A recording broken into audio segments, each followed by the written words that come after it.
Welcome back. Now, just a warning that areas of this conversation may be very upsetting and triggering for some people. Domestic violence continues to be a huge problem, with most recent statistics showing that around 35% of women will experience some form of partner abuse in their lifetime. We know that this also happens to men. We are joined now by Margaret Loftus, who is a survivor of domestic violence and CEO of Women's Aid, Sarah Benson. Good morning to you both. Good morning.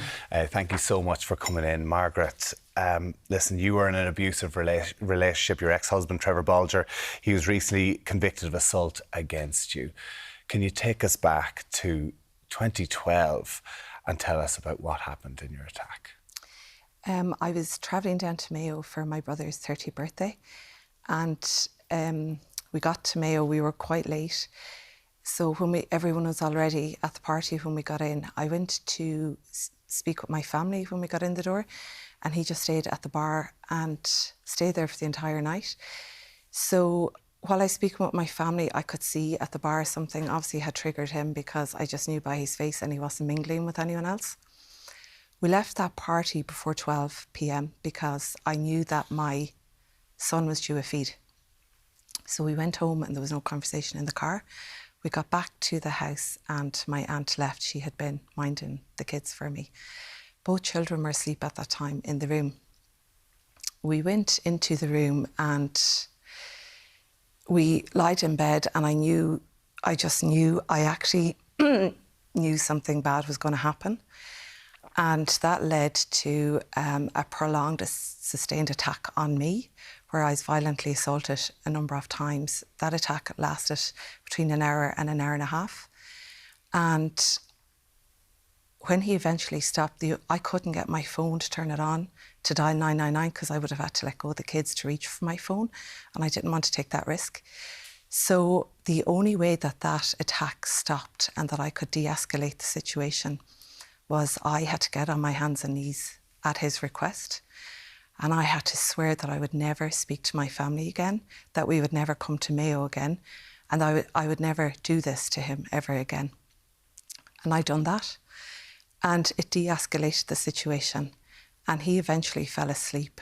And I spent the rest of that night sitting up in bed with a child under each arm. And I prayed to God, and I said the Hail Mary all night long. And I swore that if I was alive in the morning, that I would never allow myself or my children to be subjected to anything like this ever again. And I have lived true to that promise. I have done everything that I can possibly do to keep us safe. That wasn't the first time.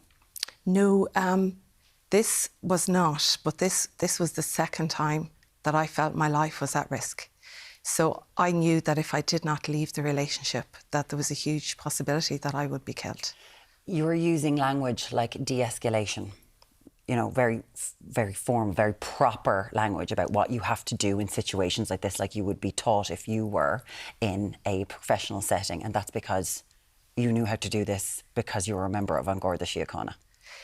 I don't think so. I know that word from An-Garda Síochána, yes, but I don't think it's something I learned in it. I think it's a survival skill that's innate inside of all of us, Myrne. And fortunately, for the majority of people, you never get to have to exercise that skill. But when you're in a situation like that, and you're in a situation of life and death, survival instincts kicks in, and you do what you have to do to stay alive. Your ex-husband was also a member of An-Garda Síochána. Correct. So after that incident, I got a barn order, and I went back to work, and I told my supervisors about what had happened. And it was common knowledge throughout the whole station, but there was no actually action taken. And the attitudinal response was quite negative towards me.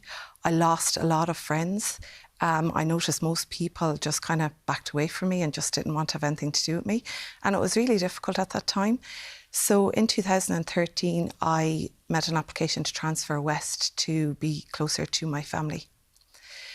Between 2013 and up until he was charged, that abuse continued. Like, the file that went to the DPP eventually laid out a sequence of events that occurred from 2011 right up to that present day. The file ended up at the DPP because I ended up having to write my own statement for myself, and I had to email that to the Office of the Garda Commissioner. And the reason I had to do that was because previous attempts to report this had led to a bigger risk being put on my life. So I knew that to stay safe, I needed to go to that rank. I could see that he was checking me on the pulse system at work, and that had occurred over 20 times. So I knew that if this went through the normal channels and got put up on pulse, I would be further at risk. When that statement was received, the following day, the now Commissioner, Justin Kelly, contacted me, and he launched an investigation. And that investigation did lead to the charges that were brought before the courts. This is 13 years. This is correct. 13 years that we're talking about here. You're a member of An Garda Síochána. You're there to protect other people, but you also need to be protected by your colleagues. Correct. And I think I have said previously that I do think there are huge internal failures into how female guards are treated when they're in a situation like I have been in. That case came before the courts in 2019. And the DPP had ran with two very serious charges. They were a threat to kill and coercion. Initially, the guards had recommended numerous charges. So when the DPP came back with those, I was quite satisfied, because threats to kill and both to go proceed on indictment, which meant they would go before the circuit court, before a judge and jury. They're very serious charges and can carry up to 10 years in prison. That case went before the courts in 2019. Between 2019 and last year, every single possible part of my life that could be invaded was invaded through disclosure orders that he made through the court, and the court granted. And, you know, we have legislation brought in since 2018 for coercive control, but yet here I was stuck within a judicial process that was allowing him full control and to exert power over my life, but it was now being done legally through the court system, so there was therefore no consequences for him for that. And I imagine when all of those disclosure orders were exhausted was when he approached the DPP and made a plea deal with them before Easter of last year. When they delivered the news to me that they were taking a plea deal for a Section 2 assault, I was so upset. And I told them I was highly insulted by that, because a plea deal, when it's made, is supposed to reflect the likelihood of the sentence that would have been achieved had the original charges gone before the court. So you have a threat to kill charge that carries 10 years, and you've now pleaded to a Section 2 assault, which is the least serious offence that you can bring before a court. And the maximum that can carry is 6 months. So the judge in this case that sentenced him, she got handed that file last June, and her hands were very much tied in regard to what she could do. Yeah. You know, I believe that she did do the very best that she could possibly do given what was put in front of her. I believe the investigation team would have been as upset and as insulted as I was with that plea deal. But I suppose, you know, 55 times that file sat on someone else's desk before that plea deal was entered. And it's just hard to believe that, like, this is the judicial system that is available to victims of domestic violence. And I've got so many comments and messages, like really, really amazing ones, some extremely upsetting ones, of people who are in this exact situation right now, some who are entering it, some who are choosing to enter it now. And they all have very similar experiences. So, like, this is not unique to me.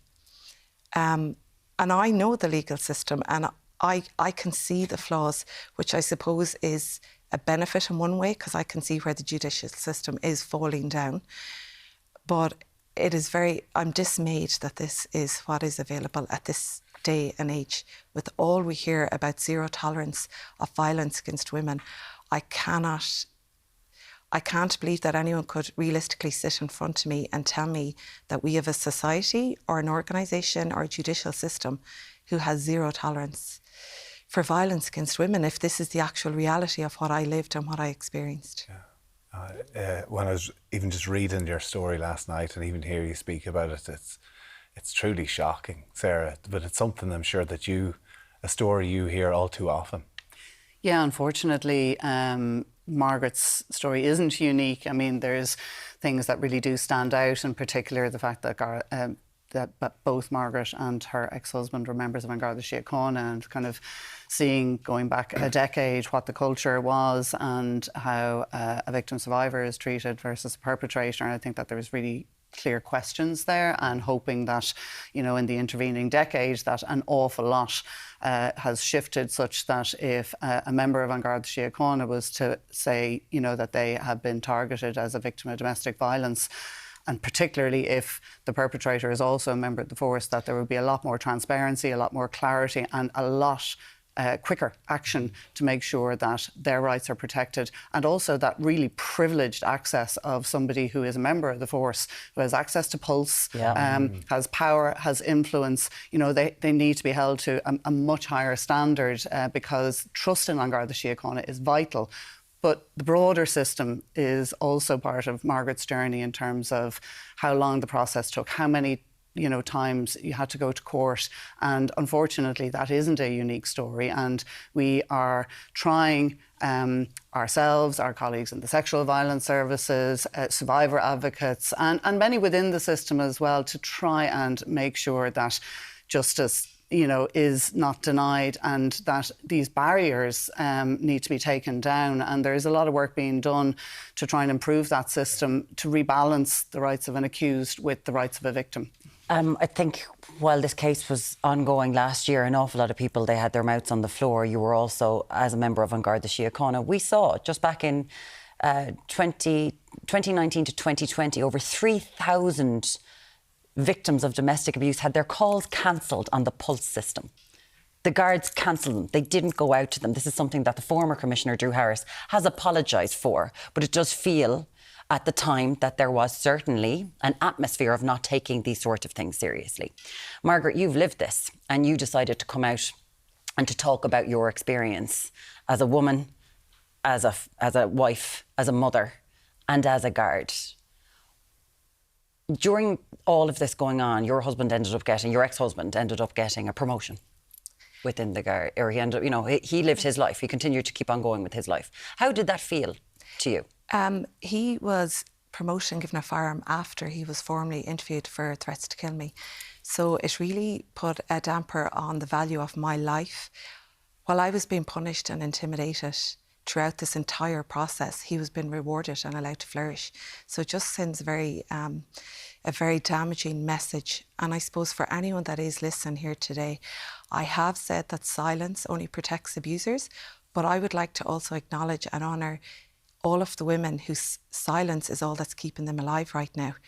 There was a time in my life where I had to use silence as a mechanism to keep myself alive. So I want them to know that my voice is also their voice, that I do see them and I do hear their silence. And that is as important to acknowledge as much as people who come forward. But I think if you dig deep inside yourself, all of the supports are available to you, but unless you make that plunge yourself. And once you do, you will get all the supports that you need. But ultimately, you have to find that courage to stand up. Well, well done for you for coming on here to speak out and for getting that message out there. Sarah, just quickly, for people who might be in a similar situation, what helplines or help is out there for people? Yeah, to Margaret's point, I mean, sometimes contacting An Garda Síochána may feel like an extreme step, but if you are at risk, there are excellent guards there as well, and it is important if you feel at risk. But sometimes just starting the conversation with a confidential free phone call to our national free phone helpline, which is 1800 341 900.